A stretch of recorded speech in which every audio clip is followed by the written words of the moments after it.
Has this ever happened to you? Alright, what do you like? Alright, what? Alright, so if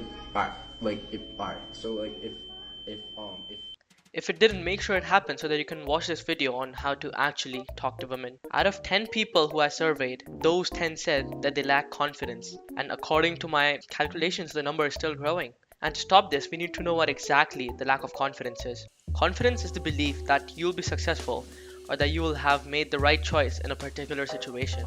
Now, some people usually lack this, and this is definitely a skill issue. But knowing that it's a skill issue, we can always improve that. And that is why you're watching the video. So what exactly causes a lack of confidence? There are several main reasons which cause a lack of confidence in teenagers. First, social media. Now, I may sound like every boomer telling you to keep your phone away and go touch some grass, but it is true. Social media idealizes almost anything and everything, which causes teens to have a distorted perception of reality. Social media also makes teens accustomed to using their phones for a long period of time, which causes poor sleep quality, which in turn causes mental health issues. Now, we know you're a Sigma lone wolf or whatever, but deep down you want to get liked by someone. Being accepted by your friends usually makes you feel great and greatly affects how you look at yourself. Now, this may not be true for you, but it is true for many others. 3. Body image. Let's be real. Everybody wants to be like those jacked bodybuilders or just look prettier. There is no denying it. You might be on a gym streak, but you might often fumble the bag when talking to someone because you think you're not worth talking to them. This is because you compare yourself to professionals who have worked out for a long time. This makes you find faults in your body, which lowers your self-confidence. Those were the main reasons for a lack of confidence in teenagers. But a lack of confidence is not the only thing that is causing you to not have friends. Lack of confidence comes into a main topic of social anxiety, which is an intense fear of social situations which can hinder one's ability to form friendships. There is also bullying and rejection, where teenagers might have negative experiences which can hinder the ability to maintain and initiate friendships.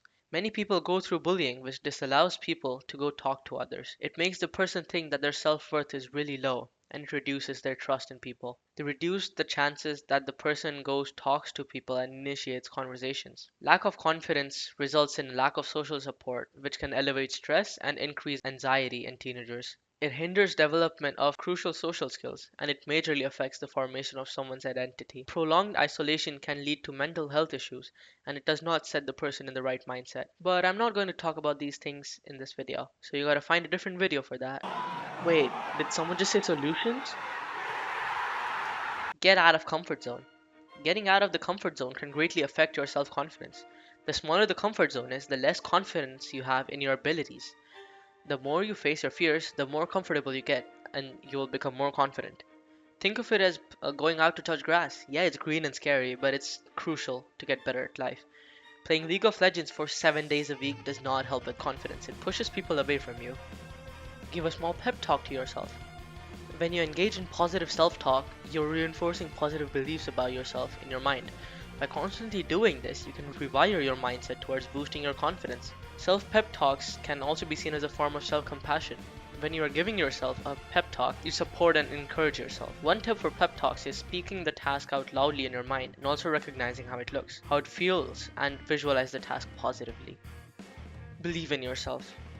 Now, this one may sound very cliche, boring, and might seem like it never works, but as with everything else, there is a right way to do certain things. By believing in yourself, I mean believe in things that you're good at. This can be anything from behavior towards others to even sports. You just need to visualize that your skills are the ones that are going to make everything and anything happen. Your skills are the ones that you need in order to move forward. This is very effective because once you start filling your mind with negative thoughts, it's over. You're by done. So start filling your mind with positive thoughts before any hard or major task. Now we're on the tips and tricks part of the video. Woo! Yeah, baby! And it's gonna cover how to ask better questions when talking to people, avoid awkward pauses, and how to small talk. Here we go! Small talk. It is a form of informal conversation which is supposed to reveal what kind of person you're talking to. It usually shows if the person you're talking to is more open to further conversation or if they're closed. Small talk should usually be only about 10 to 15 minutes, maybe even less. It's neither too long nor is it too short. Questions. Asking questions is one of the most important things to do when talking to someone.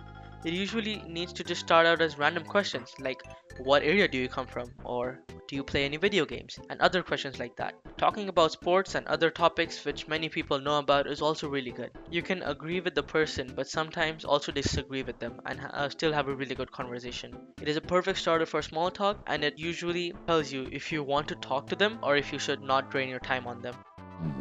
Dealing with awkward pauses. Now, awkward pauses suck. You might know how they feel, but if you don't, then you need to talk to more people. But anyway, they are terrible. Some ways to fix it is just ask them more questions. But if the person you're talking to is giving short answers and does not seem open to conversation, you need to realize that there is no point in forcing it. One way to avoid awkward pauses is to talk about how you feel at that moment. You can usually bond with people if you both are feeling the same way.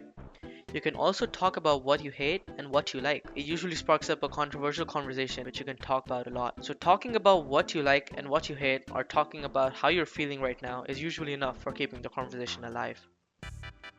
Now, this is the outro, but I think talking to people is a really challenging task. It's nowhere near easy. It's not something which can be taken as a joke. I really respect people who can just keep talking to people and talk to them about anything and everything. I think to talk to people a lot, you need to have a lot of general knowledge. Knowing about what's going on in the world and what happened before is really good. So I think the key to talking to a lot of people is just knowing a lot of general knowledge and asking people questions about the topic which interests them. People don't really remember what you said, but how they felt. So making a good impression is always good so you can talk to them in the future. Anyway, I'll go back to playing Valorant and not talking to people. All of the information has been taken from different sources because I don't like talking. So check out the link I put in the description. Bye bye.